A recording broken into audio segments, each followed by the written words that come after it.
Hi friends! Good morning and welcome back to my channel. So for today's video, ito ay ang part 2 ng week 2 ng aking paghahanap ng trabaho. And just to share, kahapon kasi ay nagpunta ako sa Manila for my face-to-face interview doon sa isang company nga na in-apply ko, yung pang third company. At ito yung clip, pakita ko sa inyo.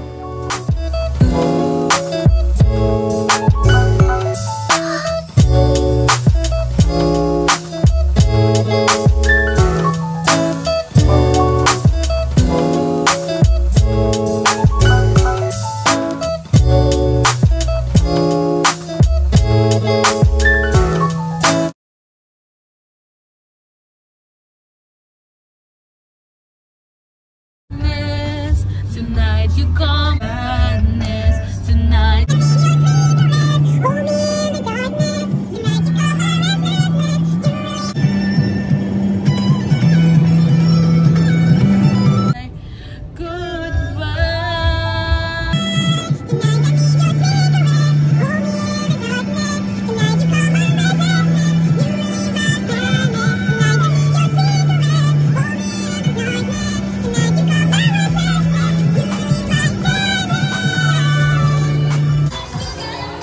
Sis, hi. Prak, hi ka nga, prak. Ako nga sis.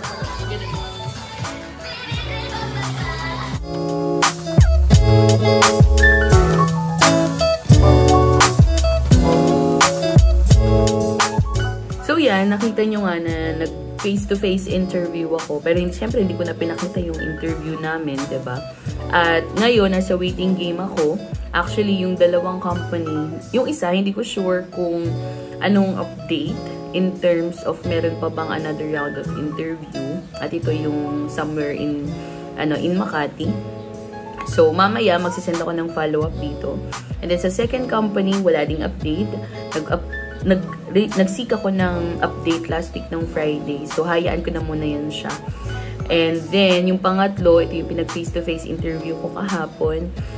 So far, nag-enjoy talaga ako kasi sobrang na-enjoy ko yung conversation ko dun sa nag-interview sa akin. And at the same time, gusto ko din kasi yung company. And saka ko na lang i-explain bakit gusto ko yung company na yun. Kapag, kapag na-consider na ako or na-select na ako or selected na ako dun sa job na yun. And then yung pang-apat, wala pa ring feedback. So last week, nung Friday, ang sabi sa akin is babalikan ako this week. So it's Wednesday and I guess it's okay for me to send a follow-up today seeking for feedback. Today, if I'm not mistaken, meron akong isang first initial screening. And then yesterday, tapos na yung initial screening at i-send daw niya ako or i-forward daw niya ako sa next step.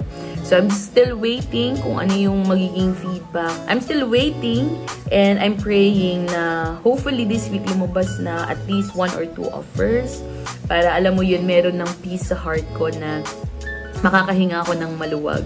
Kasi ngayon parang wala pa talagang offer na lumalabas kaya medyo kinakabahan din ako. But, at the end of the day, alam ko na ida-direct ako sa trabaho na hindi lang basta trabaho, kundi yung magtatagal ako. Right?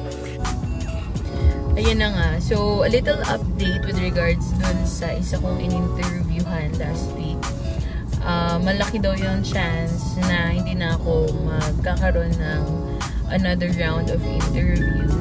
At ang sabi din sa akin nung recruiter ay nasa offer stage na daw ako. Pero we are hoping and he's also hoping that the offer will be out this week.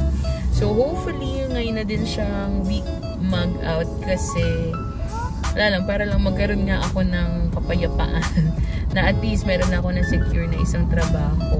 Kumbaga may plan A na agad. At yun. Tapos yung sa isa ko naman, isa pang application na nag-update, nanghingi ako ng update na pinag-interviewhan ko last time. Sabi niya naman sa akin ay babalikan daw niya ako with regards to the interview that happened last time. Pero ewan ko, parang medyo hindi ako nagagandahan dun sa update niya na parang babalikan ako kasi it's already Wednesday. Kasi ako, recruiter ako. Like, I know already the feedback after the discussion ng candidate. Pero ewan ko, baka tinatry niyang i-forward ako sa iba pa nilang account. At yun lang. So yung isa, yung interview ko kahapon, wala pang update. So yun, isa sa mga hinihintay ko yan. Yun yung isa sa mga priority ko nga, kagaya ng sinabi ko. Actually, today nakatanggap ako ng update at ang sabi ay magkakaroon daw sila ng calibration meeting with the team at after nun, tsaka ako bibigyan ng update. And then yung sa isa pa na 100% on-site, wala pa rin update. So magkakaalamanan, and again, update ko na lang itong vlog na to kung may mga update pa na susunod for this week. Pero kung sakali na wala na akong update for this week, then I'll just end this. At sa next ko na lang ulit i-upload yung mangyayari naman for next week. Ayun lang, gusto ko lang share.